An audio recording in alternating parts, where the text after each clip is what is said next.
Ал негізінде сетевой маркетинг деген түсінген адамға бұл өте керемет мүмкіндік. Аз ақшамен үлкен жетістікке қол жеткізе алатын жалғыз мүмкіндік. Жалғыз мүмкіндік.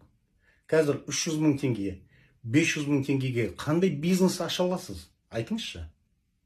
Ешқандай бизнес аша алмайсыз. Бұл жерде бар емес па? Көп сетевой маркетингпен айналысып жүрген бауырларым істейтін үлкен қатесін түсіндіріп берейін.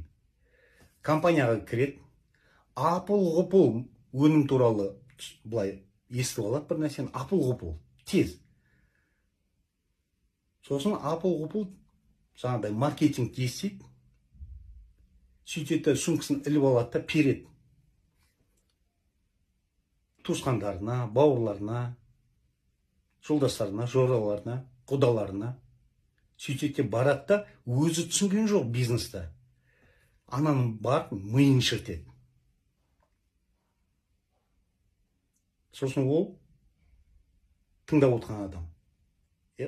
Бұны сыйлағандықтан мен шамалы ойланып көрейін дейді. Сөйтіп арқасынан қағып жібереді. Сөйтіп керемет адамнан сауатсыздығының кесірінен айырылып қалады. Түсінесіздер ма? Ал негізінде уақыт бөліп, өнімді тыңдап, жақсылап түсініп, одан кейін маркетингті жақсылап түсініп, жаңа екінші кісіге баратын болса, оған не денсаулық керек емес па? Оған не ақша керек емес па?